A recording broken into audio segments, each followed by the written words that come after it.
Hi, I am Tim Kindem with Tim Kindem's Happy Clients Realty Advisors, and we're going to talk a little bit about today, what I do to help get happy clients, right? And I want to start with the name, Happy Clients Realty Advisors. I selected that name because I really wanted it to be about the clients, right? So frequently in this industry, you have people who are like, Bob Big Pants Realty Group or Susie Awesomeness Real Estate Team. And really, who cares about the real estate agent? What really matters is the results. And the results that I'm hoping to get are happy clients. So people who are satisfied with working with me and have a great experience and are ultimately happy. Now, how did I get to this point? A little bit about myself to start. Here I am with Puff Daddy. I used to work in the music industry. There's me right there. And it was a lot of fun in my 20s, but it was not very fulfilling, right? I was taking something that I loved and distilling it down to units and moving units, and it really wasn't making an impact in the world. Now, around this time, I bought my own first home, and here it is. It's a townhome in Minneapolis, and there it is right there. And once I bought it, I just felt so empowered. I thought, oh my gosh, this is my countertop and these are my floors and this is my thing to hang hangers on. And I thought, holy smokes, if I could help other people feel this every day when I get up in the morning, that is doing something in this world, right? And the reason I tell you that story is because I believe it really informs everything I do and how I operate with people. And it's been my guiding light ever since, okay? So that's a little bit about me. And now let's talk about me. That's all flowery and good, but what does it matter if we don't get results? So let's take a quick look at some of the results I have been able to get my clients. Here's an example of a place in Spring Lake Park, and we'll dissect all of these components in a while. Now, this is when they purchased it, right? So this is the presentation by a different real estate agent. You can see that at this time, which was in 2015, my clients purchased it for $148,000. That was significantly under the listed price of $159,900. Okay. And what can you see about this presentation? Well, it looks fine. The sales copy is whatever it is. And you can see when you get down here into the pictures and it looks sort of dark and it looks just fine, I guess. Okay, so now they sold it, right? They moved out of state and they worked with me to sell it. You can see here, we got over the listed price. $189,900 was the listed price. We got $193,000, okay. And you can see here, I couldn't get a great sunny picture of the front, but I think you'll agree when you look at the rest of the pictures, that's a stark difference, right? So that's just an example. So, okay, great.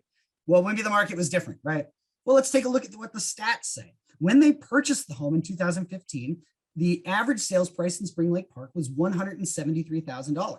When they sold the home in 2017, the average sales price was $196,950. That is a difference of 13.84%. However, we purchased for $148,000, we sold for $193,000.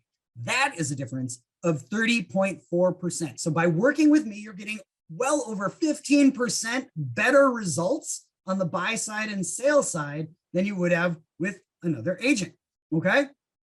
So now let's look at the components involved in having a successful sale.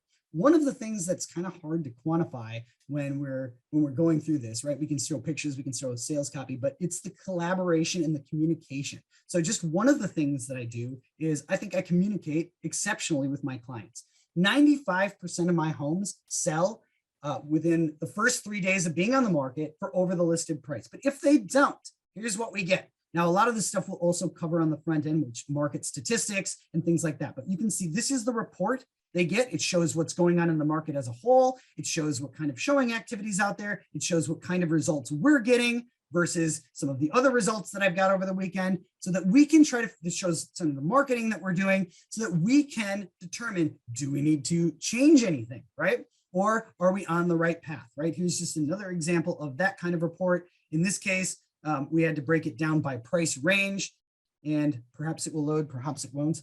You can see here, we looked at different price ranges and how we compared versus that. So that's just an example, but back to the marketing.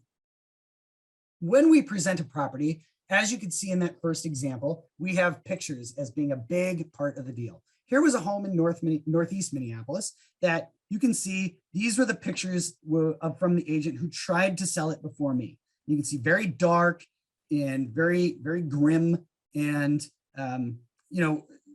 gloomy, really.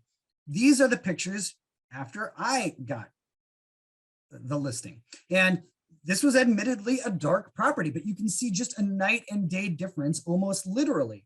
And one of the things, just look at that window, how it just pops compared to how it did before in the other picture. She didn't have anything like this. Did you know there's a skyline view there? Well, what better way to show it than by actually taking that picture, okay? Here is another example of kind of bringing it all together. Here is, this is 2307 Brewster in St. Paul. You can see there's that one front picture. You can see here, part of the process, part of the presentation is the remarks, right? What are those? That's the sales copy. You can see we have public remarks, okay? That's what you see. That's what gets syndicated out across the internet. We have agent to agent remarks. Those are the marks that only the agents see among each other. And this is a very common thing. You wouldn't believe it. They say, see public remarks. But you had all of this space. You didn't even try to do something extra to help sell the property, right? And so what I do is, you can see here is the difference after I listed this property, okay?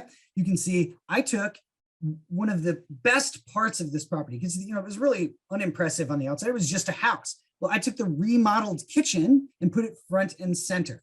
And then in these days, we didn't have a lot of room for sales copy, right? They limited the number of characters that we had. But what you can see is in the agent remarks, I added things about features list included in the supplements, a new furnace and AC. Neighbors get together at least twice a year for social and outdoor music in a little park with a gazebo. So yeah, it's a nice place to live, right? So we're painting a picture beyond just the sticks and bricks of what it's like to actually have a life in this place, right?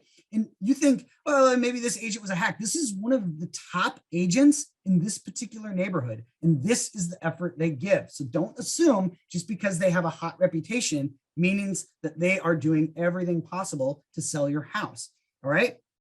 So let's take a little example, some more examples of how I do things differently. You can see this home here. This was in South Minneapolis. You can see just based on these small pictures here, and I can show you the photo gallery, but it'd take forever to load, that, it's just a house and it's fine, right? But what it did have was this enormous yard in the backyard. And in Minneapolis, if you're familiar with the yards, they're not typically enormous, right? So here's what we do. Do you want to live in Minneapolis, but want a yard with enough space you can actually enjoy? Here's your home. It has one of the biggest, deepest yards in Minneapolis. Enjoy grilling, gardening, bonfires under the stars, and plenty of room for dogs to enjoy life, all in a safe, quiet South Minneapolis neighborhood. On top of that, you're just steps away from Morris Park. Have you noticed? I haven't even mentioned the house yet. Oh, and the yard comes with a fantastic home too. Classic Bungalow has a long list of updates and a smart layout, all in a room you want. Now, of course, we did list those updates and provided them with the, that in a printable list. But we asked the sellers with the buyers, what drew you to this home when you decided to make an offer over the listed price? And of course, what was it? It was the backyard. Of course it was. That was who was going to be willing to pay the most for this house. Here's another example. This is a home in Apple Valley. And what you can see about this home is it had this enormous garage, and it had kind of a dated interior. Well, definitely a dated interior. And the seller just wasn't interested in updating it. But what it did have was a car lift. And I grew up in Apple Valley, and I can tell you that's not a common thing for homes in Apple Valley. So here's our sales copy. Car lovers, do you live in your garage? In this this is the South Suburban Taj Mahal. The 3-stall, fully insulated and heated garage features a 2-post lift strong enough to lift up a full-size pickup and raise a car high enough to park another one underneath.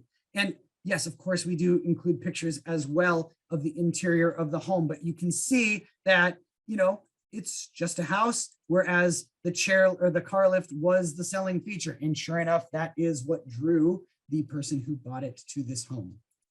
All right, here's a home. What do you do with this? Holy smokes, is this dated? It's cool to me, but for the average buyer, that is not going to be what they're looking for, right? You can see here, we have, we have pink walls, and we have all sorts of dated stuff. Now, this is cool though, for a certain subset of people who are into this mid-century aesthetic.